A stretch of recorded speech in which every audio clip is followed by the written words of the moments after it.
This is Scorpion Core Universe at William Shatner. I can do so much better than that. I know. I'm wearing Salt Lake City on my shoes. Salt Lake is on there. Get off the plane. You guys were in Salt Lake? Yeah. You're on the Salt Lake yesterday. They were having some really bad issues with mushroom spores. Oh, I know. Toxic stuff like yeah. So you could see the red.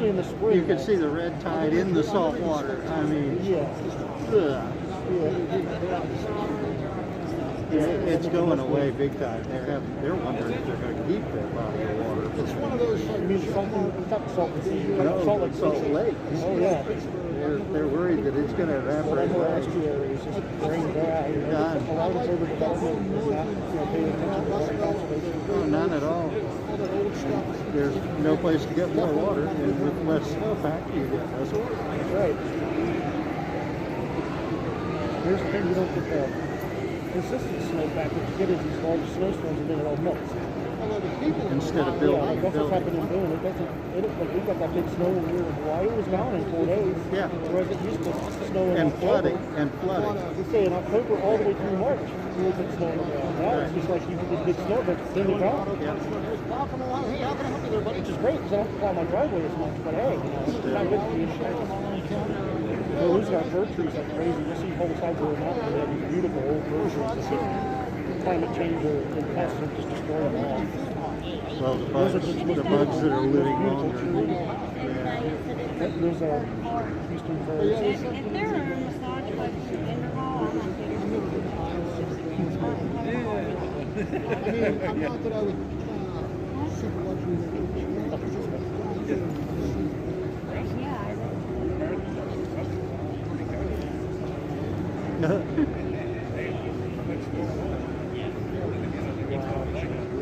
Seriously?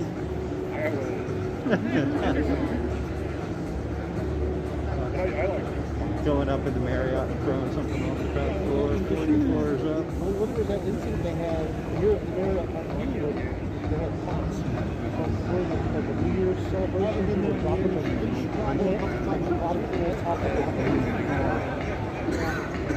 Somebody come down. It was a complete playground. It was just nuts.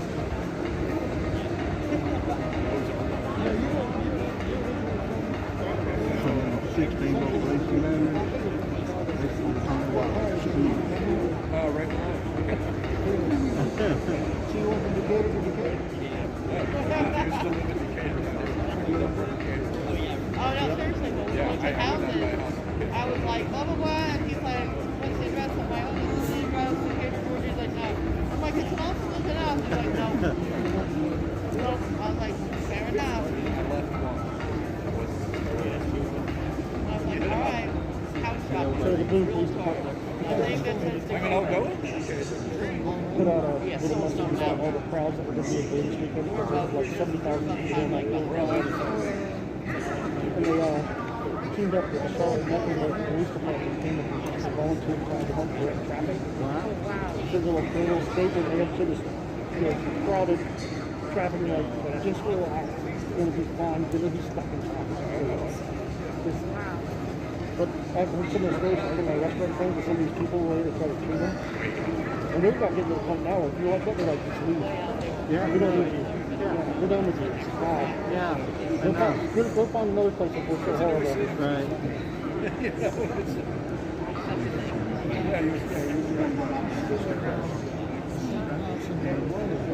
I'll tell you that. You guys get a chance to go across the interview from that mesh that I had. Did you do that? Good afternoon, Dragon Con. How are you doing? Are we happy to be the dry location? Excellent. Don't use that energy on me. You're wasting it. It is for our honored guest. Please welcome to the stage. He started in space. He ended up in space. William Shatner.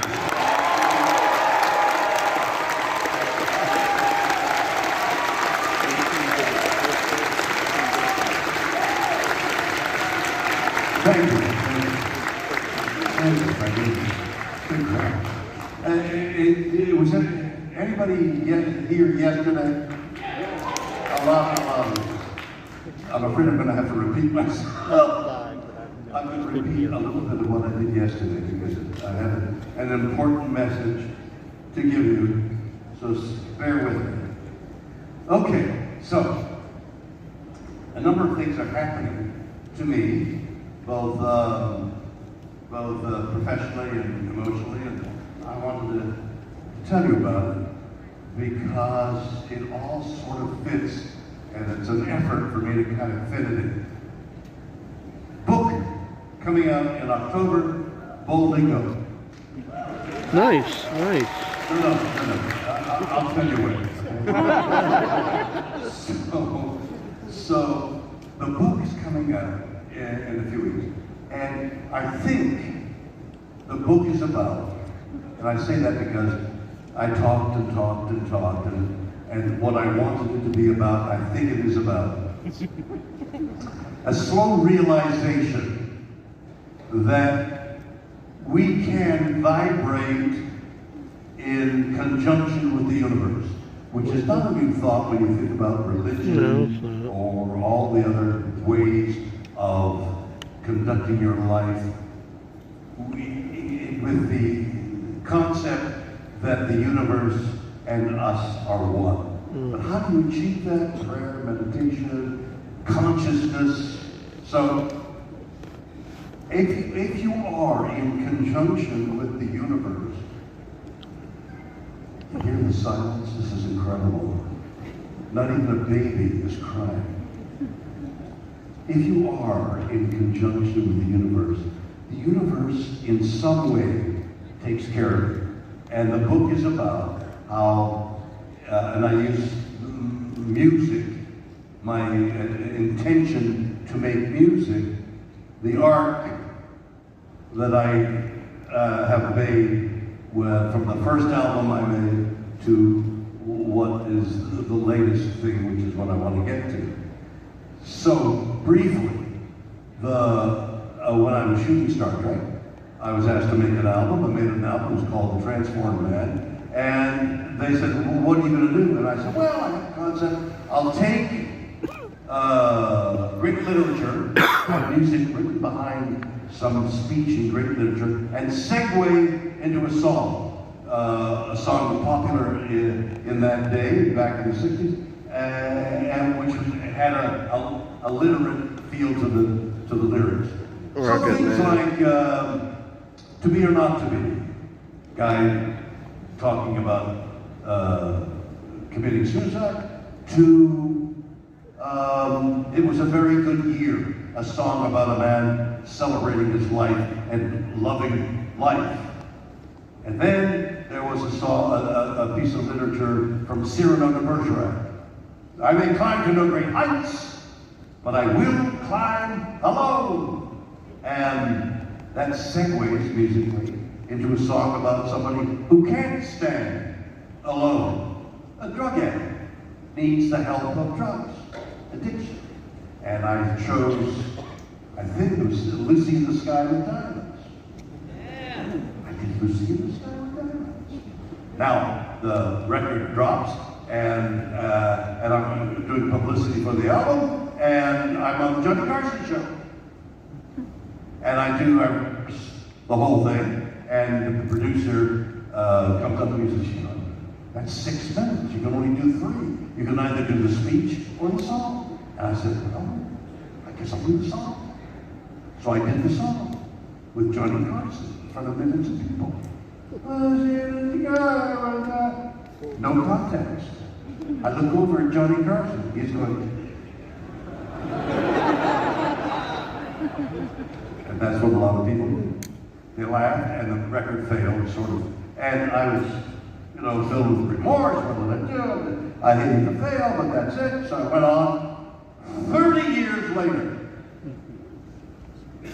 Ben Folds. Ben Folds? Ben Folds? Excellent. He's really good. Ben Folds is at a garage sale, sees the album, plays the album, calls me. I'd like to work with him. He writes an album called The Fear of Pop, He writes a number for me called White Oleander, and Fear of Pop is very popular. White Oleander is very popular on the Fear of Pop, and I've got a music career again. Okay? Start again. So now I make some albums, and some are successful. I did a blues album that went #1, and a Christmas album went #1, and others that didn't go #1. But I made it, and I was trying. I want to make music. I don't play an instrument. Don't tell anybody. I can't sing. But I know lyricism in language. I'm a poet. I read poetry. I understand Shakespeare's tempo. So I know the English language and the iambic pentameter and about speech. So lyrics lend themselves to the very melodic line that musicians write. And so I'm trying to find the music in the words that goes along with the music. So I make albums, and I get together with a gentleman by the name of Robert Sherman.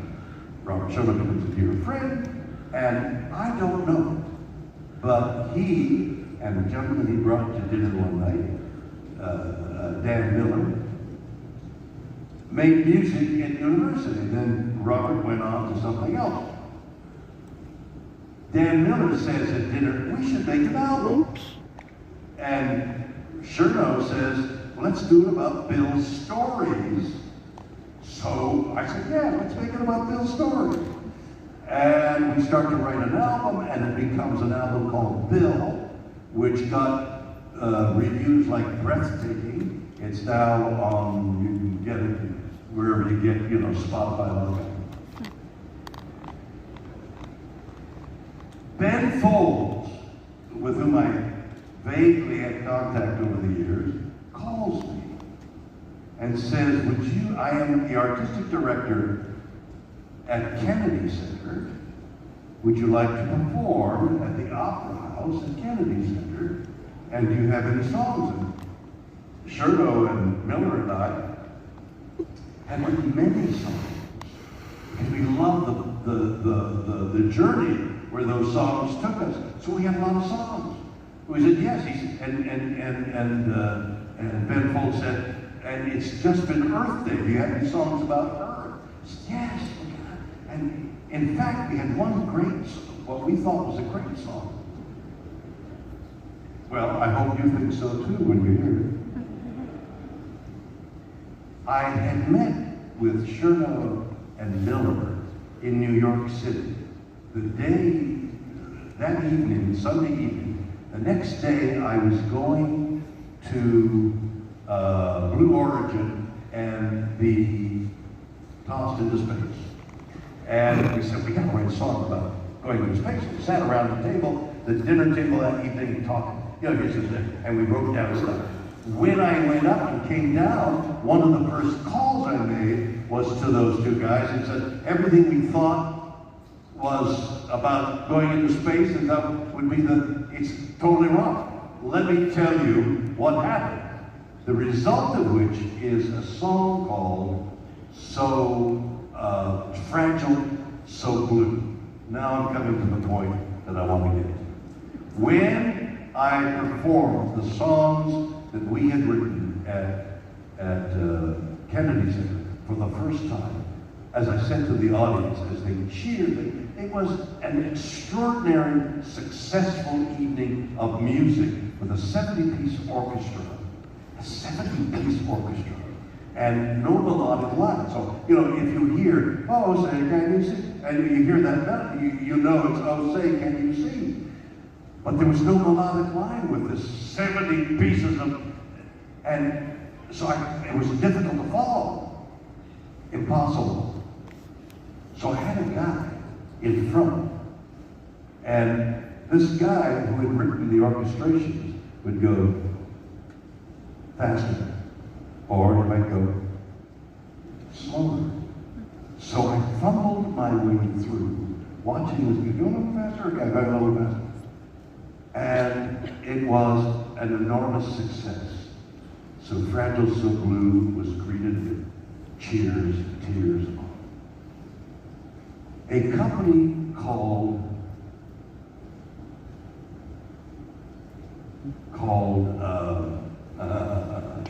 I'll think in a second, said to me a few days ago, so Fragile, So Blue is so good, we can make a music video of it.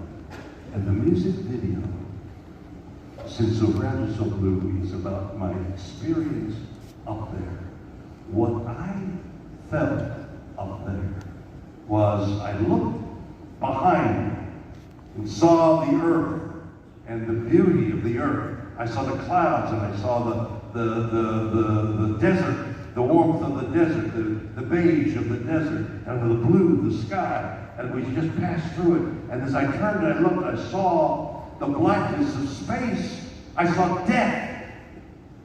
And I saw life. And I didn't realize it until I got down on the ground where I started sobbing. And I didn't know what I was crying about. Why am I went someplace else. I sat down somewhere else. What's the matter with me? And I realized that I was crying out of grief for our planet. I was so aware for all these years of global warming, so aware of what's transpiring. I read Oh, please. Rachel Carson's No. book, The Silent Spring, 60 years ago. She forecast what's happening now. And I'm so aware of the, I've been to the Alps, stood on the glaciers. I've been to the foothills of Mount Everest and saw the destruction all around. The trees are all cut down for firewood for the people, the poverty-stricken people who live in it. We're destroying the earth and the beauty that took 5 billion years to generate. The things, the clouds in the sky around your city. Los Angeles doesn't have clouds. To see the clouds, the beauty of the moisture rising, a snail, a lady, everything that took 5 billion years to evolve is beautiful. We must be aware of what's happening. And so the company, it's almost there, said, let's make a music video of So Fragile, So Blue, and maybe it will become an anthem like that great, We Are the People. Maybe we can generate that kind of interest and make people more aware of what we're doing to our planet. And that's the arc from trying to make an album over here, and 60 years later, I'm performing what might be my destiny, which is, we've got to save the world. Okay? That's it.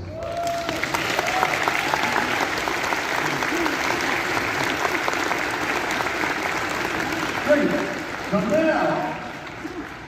now, where is there people who are going to ask a question? Where is the question? Wait, we're pointing way back there? Wait a minute, there is a gentleman, Mr. White, Tim White. Tim White, where are you? Right, where? Tim, where's the nearest microphone? Stand up, Tim. Where's the nearest microphone? All right, Tim, go get the microphone. This gentleman came up for an autograph, got him to talk about himself, and all of a sudden, he is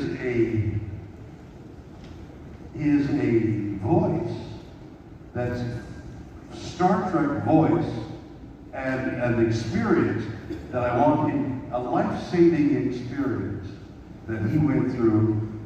It's such an interesting story, and it's so palpable. It's got such texture that we can all sort of talk about it after he's done.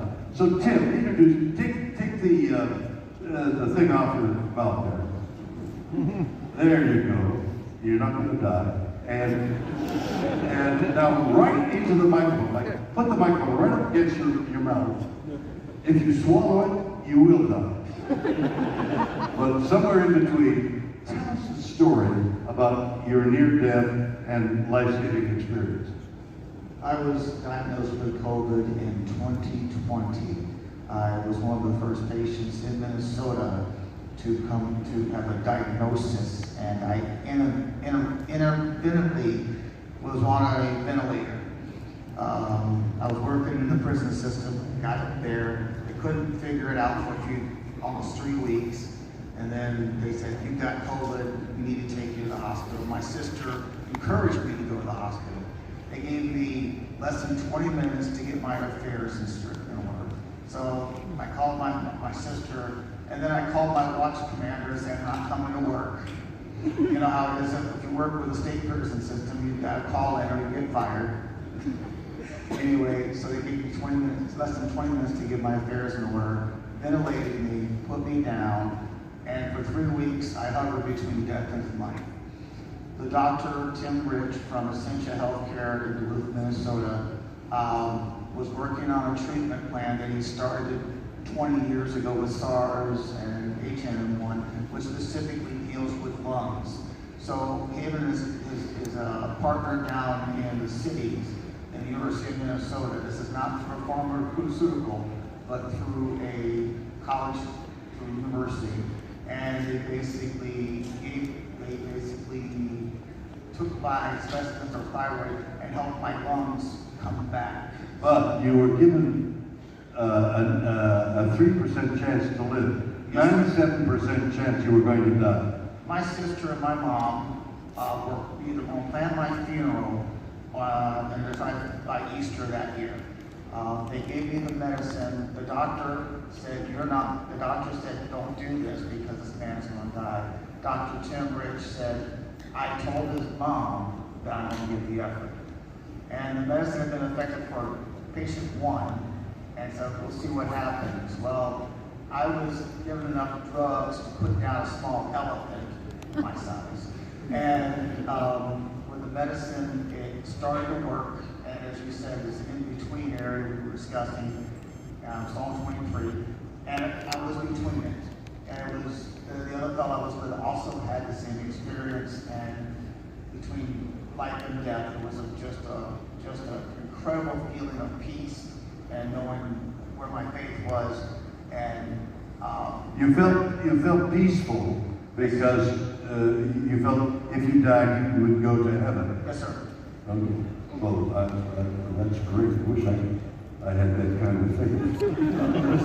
Experience. I wouldn't want to encourage anybody else. No, I don't want to die. But if I do, and when I do, so tell me. Yeah, that's funny. Tell us about the Star Trek part of that. Well, I would relate to Dr. Rich as Dr. McCoy.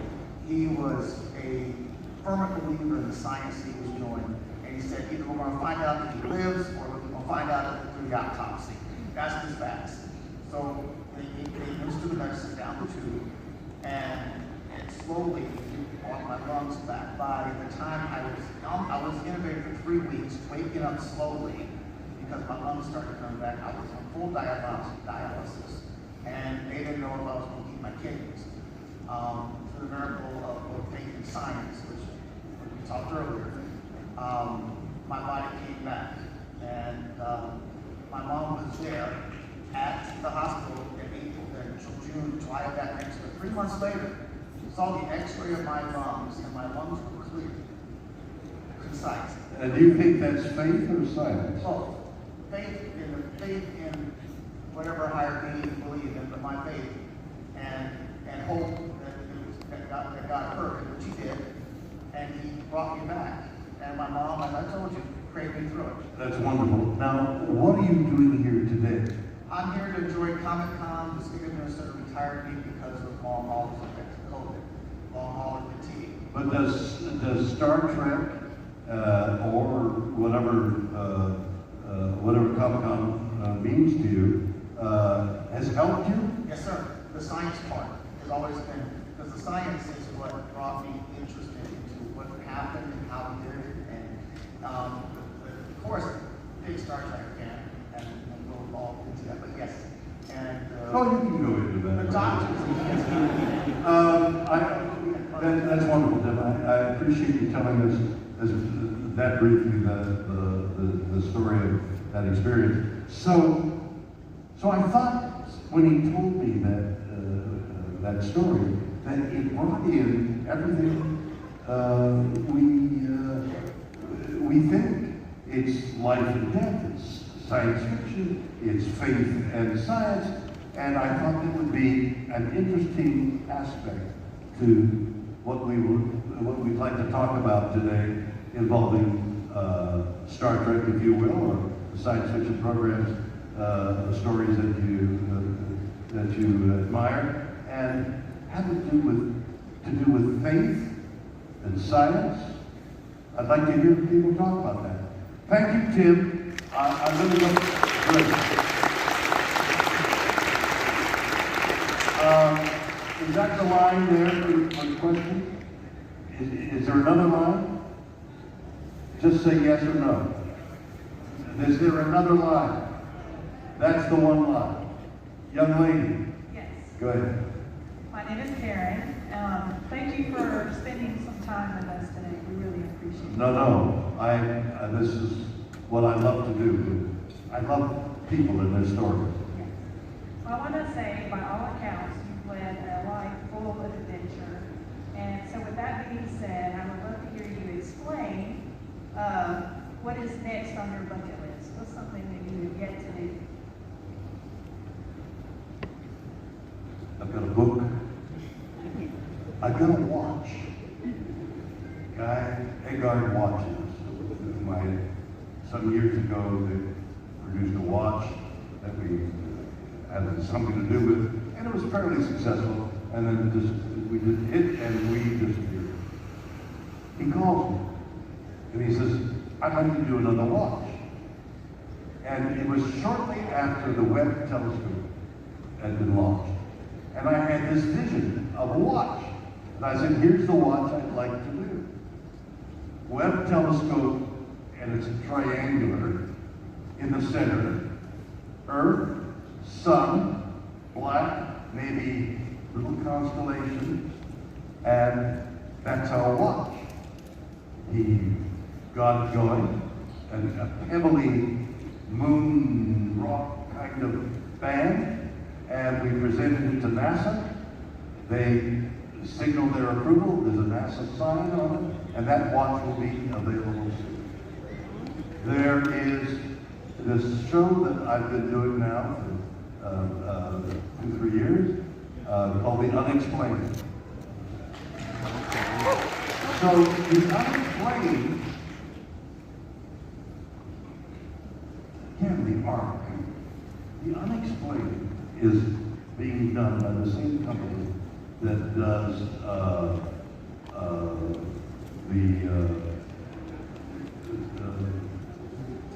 the History Channel, the Secrets of Oak Island, and the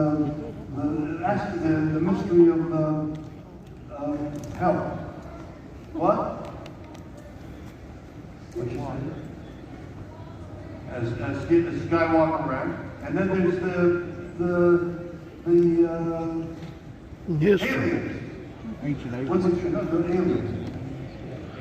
So the company that does that was led by a gentleman, Kevin Burke, not the guy who makes the documentaries, but another guy.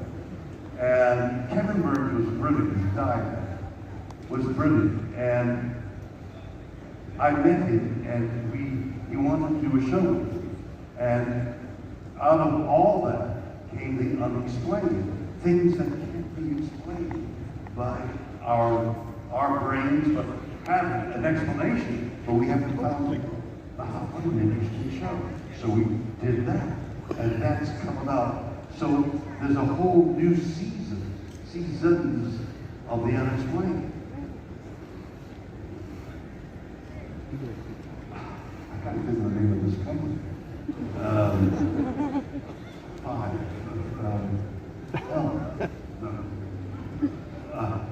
Damn it, I don't think of the name of the company, excuse me. So this company, I'm waiting for it to arrive. It's there, but the update. This company's making a documentary about me. Okay? An award-winning director is doing a documentary about me. I had my performance at Kennedy Center filmed. It's an album, and it's going to be a television show. It's in the editing room right now. And that too will be, in essence, a documentary. 2 documentaries, an album. A watch, a show that was very popular. I wrote a series of books called Tech War. Tech War was a series some years ago. No, that's good. No, Tech War. But Tech War is now an animation house. It's going to be a series of animation, but 3D animation. It's going to be if a company that displays it buys it, it's going to be one of all kinds of things that are burgeoning, that are happy, that are creative. It's just an enormously productive world right now that I am doing. I've just got to live long enough to see it all happen. That's what's happening with me.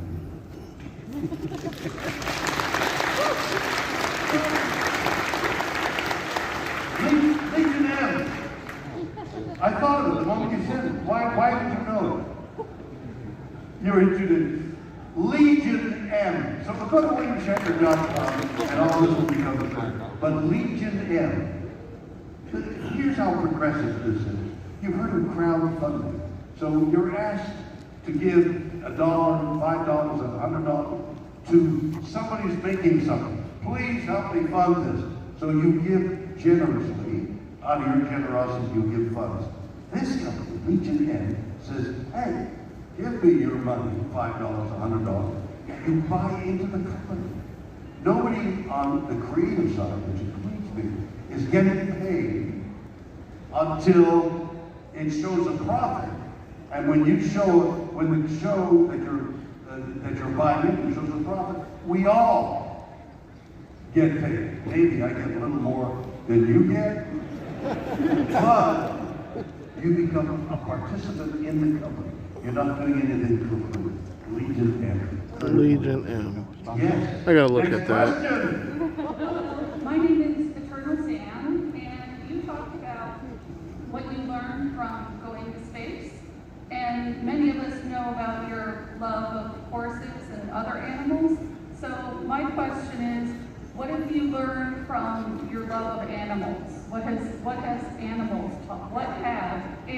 taught you? Let me, that's great, thank you.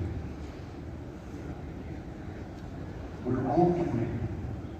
Everything is connected. I'm connected with you, you're connected with me, everybody else. Not only are we humans connected, but all the animals, everything on earth is. Do you know that trees, using the mycelium of fungi, there's a whole area that few people know about. Under the earth, there's a whole entity called fungi. And mushrooms grow out of, that's the fruit of the fungi. They have lines, network called mycelium. Trees, which we've known for a long time, connect with pheromones so that if a bug is eating the tree exudes pheromones downwind so that the other trees know the bugs are coming, and the other trees make their sap a little more toxic so the bugs won't get there. What we've discovered recently is those lines of mycelium that the fungi use, and the fungi are essential to the roots of the trees. The trees are sending electrochemical signals to the other trees along the lines of the fungi. Our brain have dendrites, and the brain sends electrochemical signals using those dendrites. What kind of connection is that? The tree is what our brain is. Is that a connection? Let me tell you another. To me, it's an amusing connection. Everything is connected, and we can see it again and again. Everywhere you look. But listen to this one. Termites. In Africa, termites build, in certain locations, build mounds. Some of them are 6 feet tall. And that's where they live. And they're exquisitely made. They're air conditioned in the hot African sun because the termites use their wings to ventilate the mounds. Incredible. Elephants come along and they're walking by, and the little behinds are itchy. Got an itchy behind. We don't know what that's like. So the elephants rub themselves against the termite mounds, destroy the mounds, make a little circle of clay. It's a special kind of clay because the termites have masticated it and made it very strong. So this clay is lying on the ground. The rains come, forms a little puddle. The area expands. Another year, the elephants come by, destroy the grass around it. The hole in the ground gets bigger and bigger and bigger. Eventually, it becomes a watering hole. And as we know from Alpine lakes, birds come with fish eggs, the fish start to go, alligators come to get the fish, the other animals come to drink the water, and it becomes a life-giving thing because a termite and an elephant met. Is that connection or what?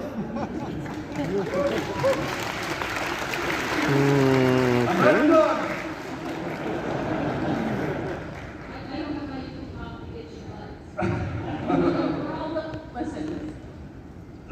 On a grander scale, we know that we are made of the dust of the universe. And the universe is evolving all the time, exploding, contracting into stars, into exoplanets. And we have got the Webb telescope out there now, satisfying this curiosity of mankind, looking out there. We are made of the same dust that the telescopes see out there. That's a connection. We're the same thing. We're all connected. We're all vibrating in the same manner. And it's a matter of connecting to that vibration. I don't know how you do that exactly. And 15% of my brain is saying it's all bullshit anyway.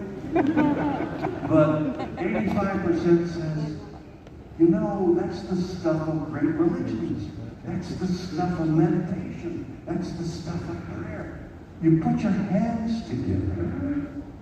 That's a connection. And you think, you know, whatever you're praying for, you're sending out there. And long ago, mankind discovered that. Just a focus. And you're focusing on, in this case for Tim, it's God and his dead mother, but on another sense, you're connecting with the universe. Oops. That's what I'm arriving at. Okay?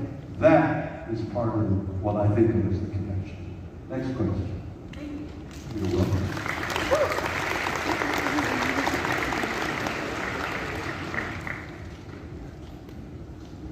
Hello, sir. Hello.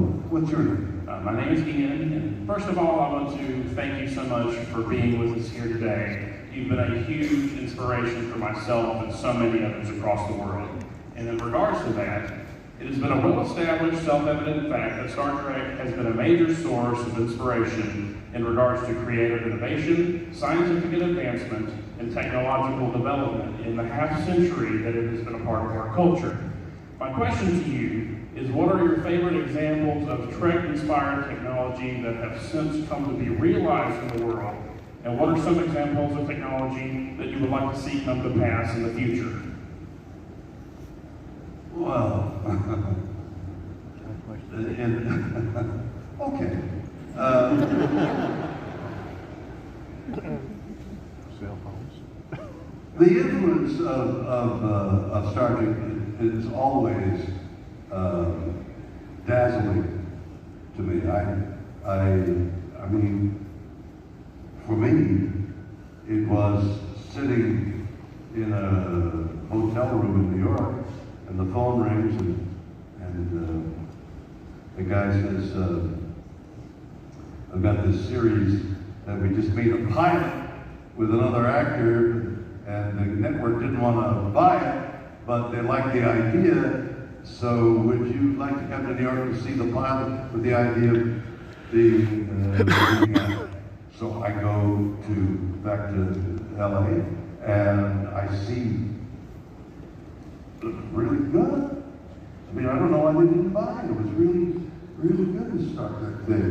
Maybe it was a little heavy, you know. Maybe it could be used a little humor, you know, instead of, all right, to the starboard, you know. Hey, go left, go left. Might be a different way of saying it. So, maybe that's what I brought to. But in any case, when I did another pilot, it sold and it became Star Trek. In the intervening time, an extraordinary number of people have come to me and said, I have become X, Y, and Z because of Star Trek. Not unlike yourself. The most vivid example of that, for me, as I think about it right now, is I was going to direct a documentary on all the actors who played captains. I was going to call them the captains. And I had a budget of about $250,000 when we broke it down to get to all the people that we needed to get to. Except when I calculated the transportation, it was about $250,000 in the loan. So I did something that you could call foolish. Canada has a great company. The French pronunciation is Bombardier. So Bombardier makes ski-doos and the ones that go on the water, but they also make airplanes. Bombardier airplanes are great private airplanes. They don't sell to Boeing, but they're great smaller airplanes. So I picked up the phone and I dialed the number, I dialed the information. Bombardier in Toronto. Put me through. All right, yeah. I'd like to talk to the CEO. I don't know what I'm doing, okay? I'm fumbling around. I have no idea what's going on. Ring. Woman's voice says, I forgot the guy's name. Ferenzi or something. Ferenzi office? I said, is Mr. Ferenzi and Mr. William Shatner calling? It's just a moment, please. Guys, what's going on? Yes, this is Ferenzi. William Shatner? Yes. Well, what can I do for you? I said, well, I want to make this documentary, and I can't afford the airplane fare. Can you lend me an airplane? And he says, yes. The airplane flies to LA, picks me up and a few other people. We fly to Toronto to pick up the Canadian crew. He's on the tarmac, Mr. Ferris. I get off the airplane. I greet him. Hello, Mr. Ferris. He says, I want to tell you why I'm doing this. When I was a kid, I watched Star Trek. I wanted to become an aeronautical engineer. I became an aeronautical engineer. I joined the Bombardier Company, and I became head of the company. And I want to pay back what you gave me by lending you this airplane.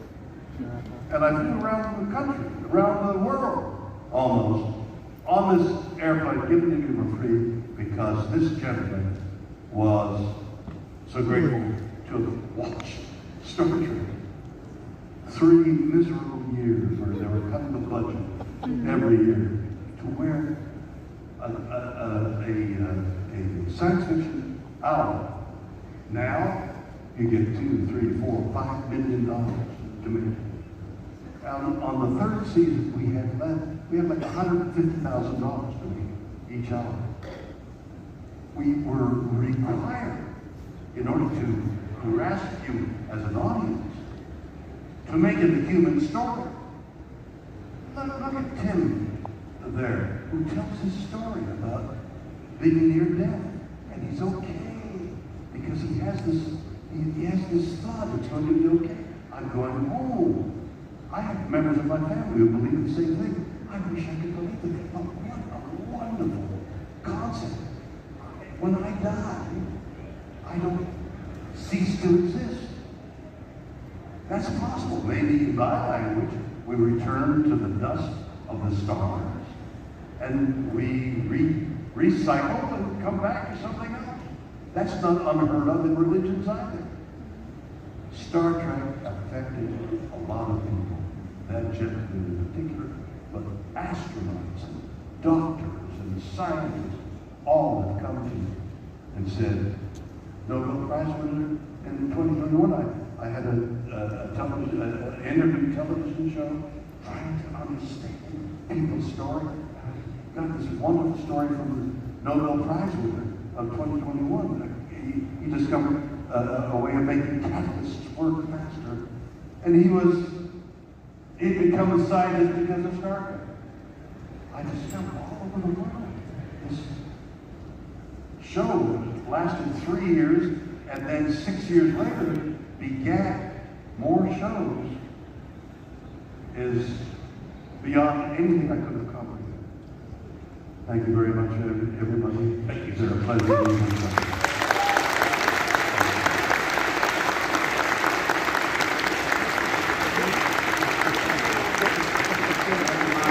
William Shatner.